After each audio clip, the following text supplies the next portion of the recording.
एक बार फिर से सरकारी टीचरों की तनख्वाह रुक जाने पर टीचरों में मची खलबली। जहां हर महीने की तनख्वाह टीचरों को मिल जानी चाहिए थी, वहीं सरकारी टीचरों को कभी 4 महीने के बाद तो कभी 6 महीने के बाद तनख्वाह मिलती है। इसी बात से टीचर काफ़ी नाराज़ हैं। अगर कोई टीचर का बच्चा कहीं बाहर हॉस्टल में पढ़ रहा हो तो क्या वो हॉस्टल से निकाल दिया जाए? अगर कोई टीचर का बच्चा बीमार पड़ जाए तो क्या हॉस्पिटल में पैसा नहीं मिलने की वजह से दम तोड़ दे? इसी वजह से टीचरों की नाराज़गी जाहिर हो रही है। यहाँ के डीपीओ अमीन कुमार सिंह को कसूरवार बताया जा रहा है। औरंगाबाद में हमारे शिक्षकों का जुलाई 2021 से बाधित वेतन से संबंधित है। वित्त विभाग का एक पत्र है 89-21, उसके अनुसार राज्य कर्मियों को पहला जब प्रमोशन मिलता है तो न्यूनतम प्रवेश वेतन 17,140 रुपया मिलता है। तदनुसार हमारे ज़िले के सभी शिक्षक जो प्रमोशन के पात्र थे अपना वेतन ले करके और काम कर रहे थे। इसके बाद वित्त विभाग ने एक पत्र हमारे विभाग के प्रधान सचिव को लिखा कि ये जो 89-21 है, यह पत्र शिक्षकों के लिए नहीं है। हमारे प्रधान सचिव ने हमारे ज़िले के किसी भी अधिकारी को उस पत्र के सापेक्ष काम करने का कोई निर्देश नहीं दिया। फिर भी हमारे ज़िले के डीओ और डीपीओ शिक्षा विभाग के दोनों ने मिल करके और शिक्षकों का वेतन काटने का प्रयास किया। हम लोगों के द्वारा भी वेतन न काटा जाए इसके लिए हर मोर्चे पर लिखा गया है और उसको ले करके अभी तक शिक्षकों का वेतन न तो काट करके और न तो पूरा, दोनों तरह से किसी भी तरह से ये वेतन देने में अक्षम रहे हैं। यही मामला है। अगर ये वेतन नहीं मिल रहा है शिक्षकों को तो इसमें कसूरवार आप किन को मानते हैं? इसके लिए कसूरवार प्रथम दृष्टया पूरी तरह से औरंगाबाद के डीपीओ स्थापना है। चूँकि हमें जहाँ तक जानकारी है हमारे डीओ साहब नए हैं, शायद डीओ के रूप में इनका पहला पदस्थापन है, इसलिए सारे नियमों की जानकारी हमारे डीपीओ साहब के द्वारा उनको दी जा रही है और गलत नियमों की जानकारी दी जा रही है, जिससे हमारे शिक्षक परेशान हो रही हैं। इसका असर हमारी शिक्षा व्यवस्था पर पड़ रहा है, हमारे बच्चों पर पड़ रहा है। अपना परिचय दे दीजिए सर। मेरा नाम पुरुषोत्तम शर्मा, मैं बिहार अराजपत्रित प्रारंभिक शिक्षा संघ जिला औरंगाबाद का सचिव और राज्य कमेटी के कैबिनेट का सदस्य हूँ।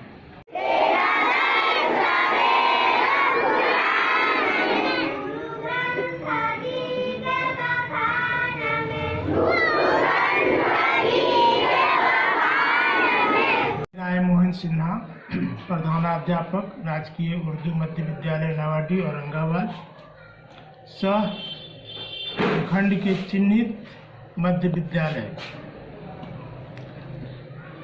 हम लोग को काम रहता था कि जितने शिक्षक प्रधानाध्यापक द्वारा प्रखंड के अनुपस्थिति विवरणी देते हैं उसके आधार पर निगेटिव लिस्ट बनाकर जिला कार्यक्रम पदाधिकारी स्थापना के समक्ष प्रस्तुत करते हैं। उस आधार पर वेतन भुगतान की प्रक्रिया की जाती है।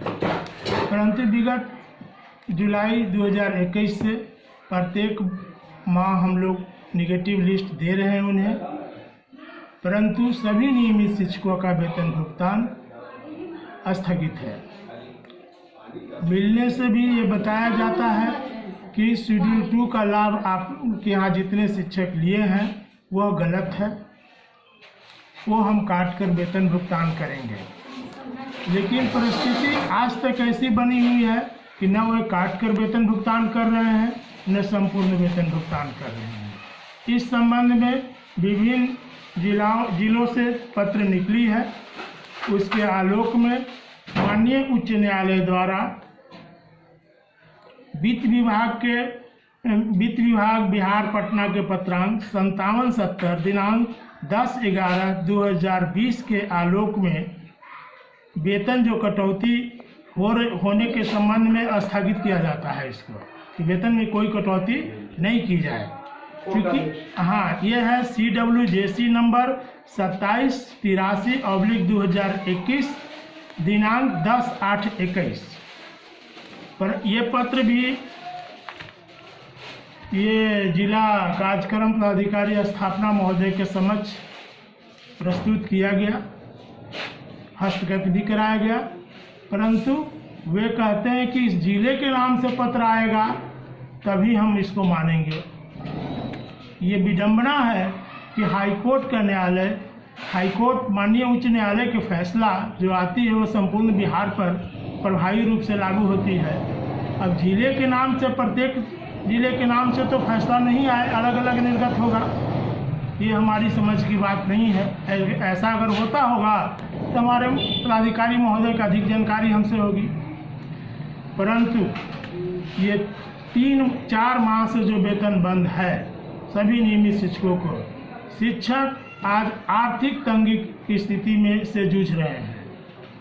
किसी की दवा के बिना भी अकारण मृत्यु हो सकती है, किसी के बच्चे बाहर में पढ़ रहे हैं उनको हॉस्टल से भी निकाला जा सकता है, और कोई शिक्षक, बहुत से शिक्षक गृह लोन लिए हुए हैं, ऋण लिए हुए हैं, पर्सनल लोन लिए हुए हैं, वो भी उनका रिकॉर्ड विभाग की उदासीनता के कारण खराब हो सकता है या प्रभावी हो सकता है। ऐसी परिस्थिति में मुझे बिहार सरकार, जिला प्रशासन से सभी से नम्र निवेदन है कि उचित कार्रवाई की जाए ताकि हम सभी शिक्षकों का वेतन भुगतान नियमित रूप से हो सके यथाशीघ्र।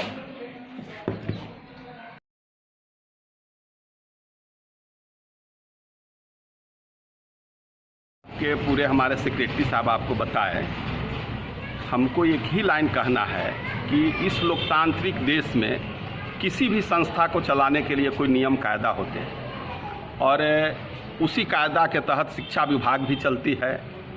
आज औरंगाबाद जिला में जितने भी प्रमोशन से संबंधित शिक्षक हैं उनको 2000 जुलाई 21 से बिना कोई वरीय पदाधिकारी शिक्षा विभाग के आदेश के, और यह वेतन आज तक, यह अक्टूबर महीना होने जा रहा है और हिंदुस्तान के लिए यह जो आने वाला समय है एक बहुत महत्वपूर्ण पर्व भी है। और हमारे यहाँ शिक्षक आज के परिस्थिति में जो एज है, जिस एज में शिक्षक या जो भी प्रमोशन के पात्र हैं जो अभी पहुँच गए हैं, चाहे तो स्वयं वह कर्मी एक गंभीर रोग से ग्रसित है या उनके बच्चे बाहर पढ़ रहे हैं या उनकी पत्नी गंभीर रोग से ग्रसित है, उस स्थिति में आप सोच सकते हैं कि जुलाई 2021 से आज है अक्टूबर, आज 5 तारीख है, अभी तक बिना किसी कारण के यहाँ के DPO स्थापना अमीन कुमार सिंह के द्वारा वेतन बिना कोई कारण रोके हुए हैं, जिससे पूरे जिले के जो तमाम जो बुजुर्ग शिक्षक हैं या प्रधानाध्यापक हैं, BA BSc में जो कार्यरत हैं, सारे आज भूखमरी के कागार पर पहुंच गए हैं। इस चैनल के माध्यम से मैं एक बार निवेदन करता हूं यहाँ के जिला पदाधिकारी महोदय को, चूँकि आपके जिला में इतना बड़ा शिक्षा विभाग के पदाधिकारी के द्वारा जो अन्याय शिक्षकों पर किया जा रहा है, निश्चित तौर पर आप इस पर ध्यान दे करके और जुलाई 21 से जो वेतन बाधित है, और यह मामला बिल्कुल न्यायालय में है, न्यायालय ने इसको रोक लगाने का भी आदेश दिया है।